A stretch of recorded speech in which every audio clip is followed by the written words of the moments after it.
But still you have to have no fear in your mind. Trust. You trust yourself and trust others. First of all, try to trust yourself.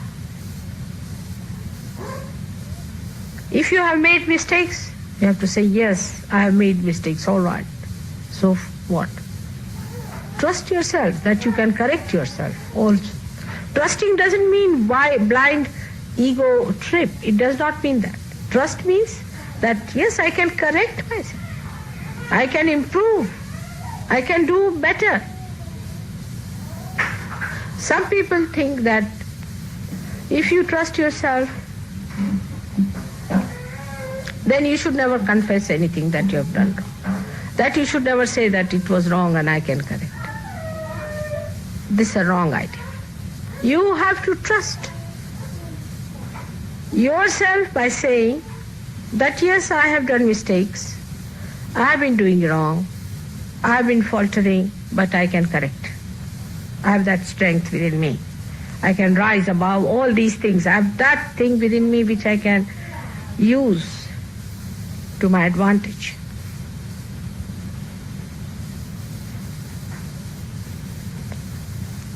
Trust yourself. Trust that you are realized. Trust that God loves you, that He has chosen you to be His instrument. Love yourself.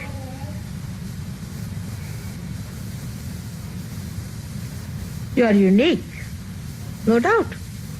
As it is human beings, every individual is a unique person. But after realization,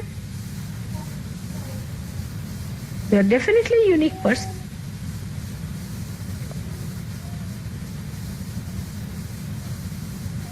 It never means ego trip. One has to use discretion about understanding. It never means ego trip. If you cannot correct yourself, you are not master of yourself.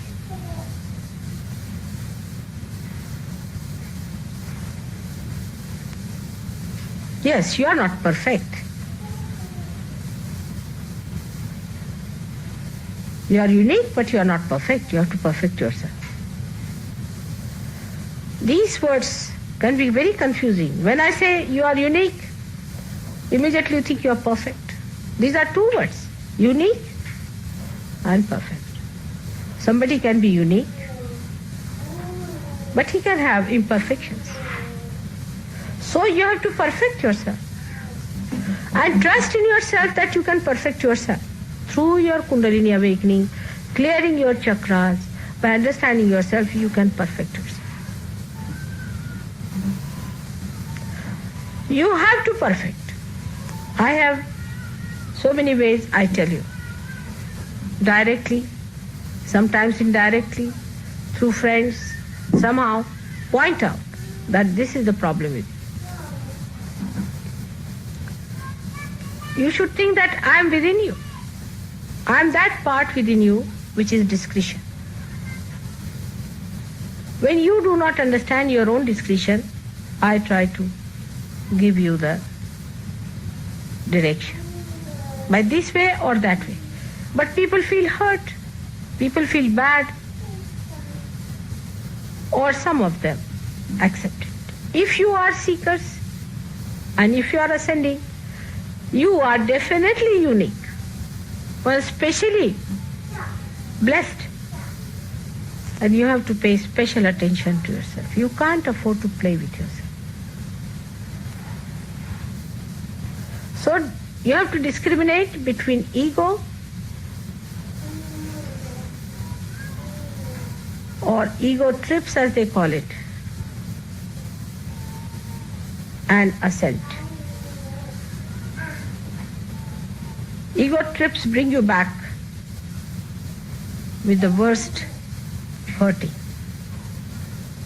It would be something like throwing you in the air and again you come back with a bump and break one of your necks or something like that. That's what ego trip is. But ascent is where you really rise above. Not only that you rise, but with you you make others rise. In your ascent, you develop tremendous powers. The higher you ascend, the better it is. But not by understanding that I am perfect you can ascend, never so.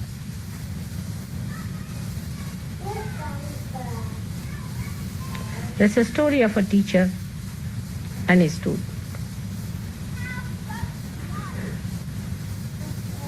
The teacher was very kind to the student when he would come and show him his creations. He was very kind to him. And every time he would say that I have done this good and this is the thing that I have not been able to do. So will you please tell me how to correct it? And the teacher would say, yes, good. You better correct this part. Then do this.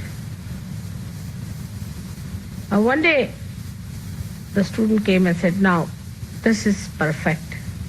He said, you are no more student now.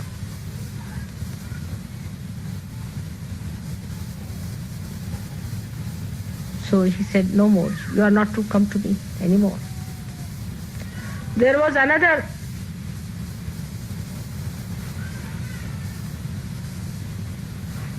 student who was coming every day and correcting himself. And he told to his teacher that today I think I can teach others, but not yet perfect. He said, all right, you go and teach.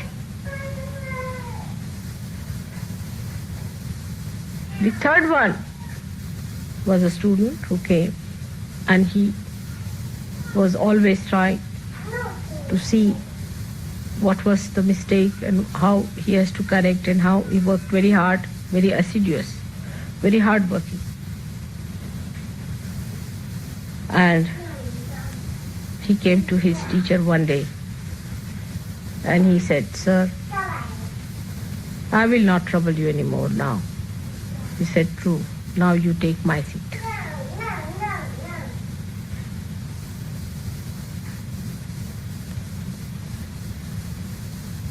That is what one has to understand. You ascend, you will become humbler. It is just the other way around people understand. You see, when they ascend, they think we have achieved some special powers. I don't know, suddenly self-certification starts, you see. I'm very good in spirituality, I'm very high up and all that. This self-certificate starts. And then it can reach such a point that suddenly you found you are on the earth again. This kind of thing is not the way it works out. Actually, the people who ascend, there are certain qualities that show on them. The first thing is your collectivity. How collective you are. With how many people you can carry on. At how many things you can laugh. That is one of the biggest qualities. The second quality is that how much you accept another's domination, who cuts down your collectivity. You must have your personality separate from everyone. If you allow others to cut your personality, say for example, there's a boss and you are the employee, and the boss is not realized soul and you are a realized soul. Or maybe both are realized souls. Take it like that. And one of them is ascending. Then he becomes humbler, he becomes better, there are congenial relationships. But to a point. He will never compromise with his boss when it comes to his ascent, to his collectivity, to his giving, to his doing things for others. On that point, he'll never have any domination, because how much you feel responsible about yourself is the second point. How much you are responsible to be there, to be a cell in the heart. Any cell that fails the heart.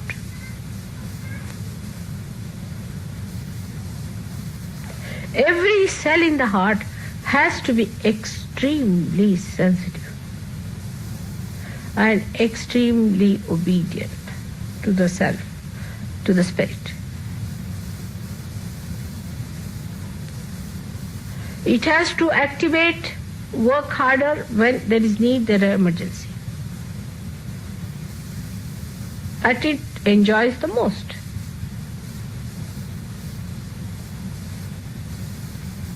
And no impurity should be allowed. The third point now. As I told you, first is collectivity, secondly your responsibility. And third point is purity. Purity of your own heart, first of all. Of your own heart, about sincerity, cunningness. As I am saying this, you will be realizing that all Englishmen believe in the contrary. Nowadays, not olden times, but nowadays. Clean heart, transparent, open heart. Trust others. Talk to everyone with an open heart. Trust others. Why do you doubt? If you do not doubt yourself, you will not doubt others. What are they going to take away from you? What have you got? Nobody can take away your nose, eyes, nothing. It's all quite intact. It's all nicely glued down. So nothing is going to disappear. What are they going to hurt to a person who is a realized soul? If your heart is clean, you can see the other person clearly through and through. Innocence is such a powerful thing that even a glance is sufficient to kill a Satan. Purity of heart. Actually, when the heart becomes impure, the impurity flows down to other places. It is not the other way round. It's from the heart. Many people believe that it's the body that becomes impure. I think it is the heart which becomes really impure, and then it starts trickling down to the body, and then it is residual there, it settles down there.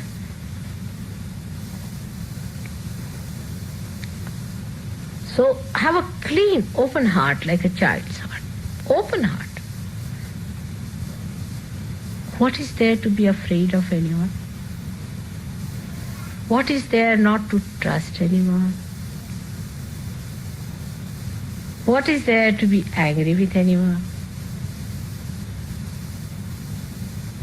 Talk to everyone, shake hands with everyone, be nice to everyone. On the way you find somebody's difficulty, give him a hand.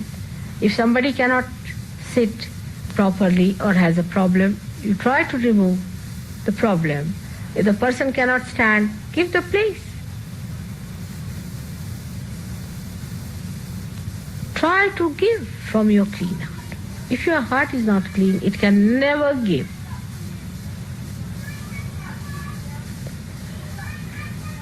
Now, how do you clean the heart?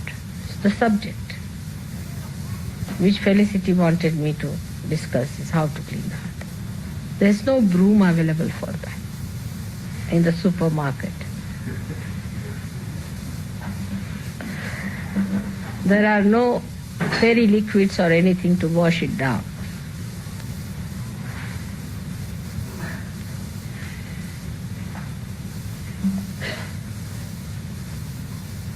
But there is a way. Allow your heart to be drenched in your mother's love. Just allow. See how much she loves you. I trust you. People laugh at me sometimes. Some of these saints who are supposed to be very great people, they can't understand how I trust you. They say that, oh, these are all lost traces. These are horrible people. How do you trust them? They are not sannyasis, they are not sadhus, they are nothing. They are ordinary people.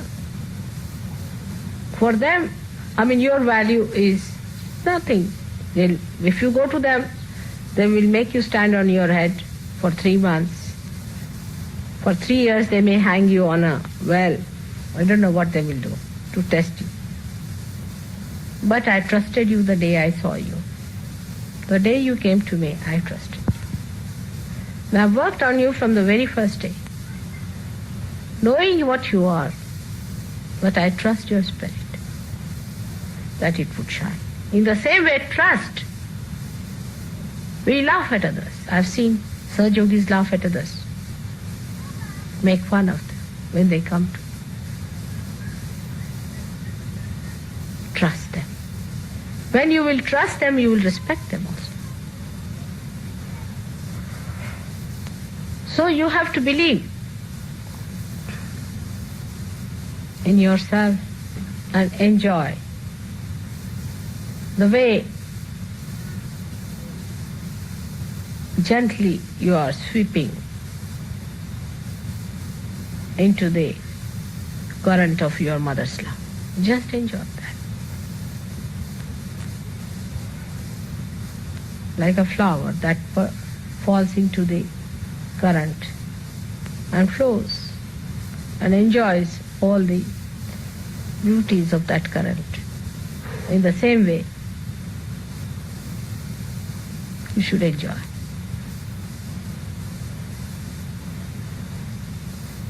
When that enjoyment comes into you, you will start trusting. And trust your mother.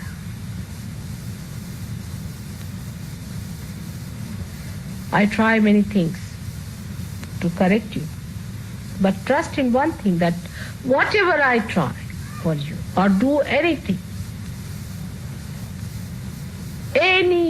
I may do for you, it is just to clean you. That's my job. May sometimes you might feel I'm publicly saying things for you. Maybe your images are being ruined by that, or whatever you may think. That's not the way. Is for your hita, is for the well-being of your spirit.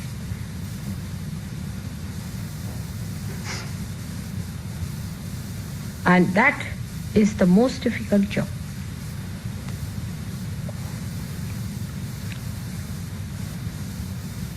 With all this, trust in your heart.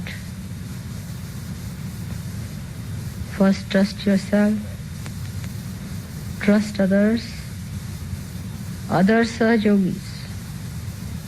Love thy neighbor as thyself. Who is your neighbor? He is a Sahaj Yogi. Stand by.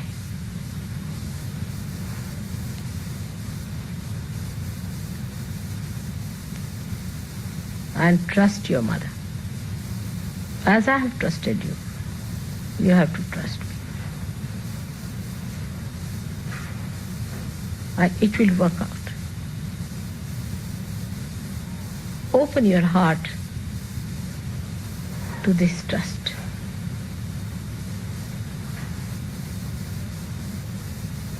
You should not worry whether it would be protocolish all right or not, whether it would be absolutely respectable or not. Because heart knows. Whatever your heart will do in its genuine form will be respectable, because there resides your spirit which manifests. That will look after. By outer forms, whatever you try, it's not going to work. It is that trust in your loving heart that is going to. It doesn't matter. You see, today she brought some flowers. There were some supposed to be weeds, according to her. She went to the station and then she was taking some flowers out. And the station master and his wife were very sweet. And they said, oh, go ahead. They are only weeds. You can have them. And they are so fragrant. One of the most fragrant flowers I have ever seen. They are just weeds. They do not conform to any formal flowers. But just few flowers attached to other flowers were most fragrant. Love gives all the sophistication and the fragrance and all the breeding that is required. Not talking of love, but freely loving is the way. It's most enjoyable.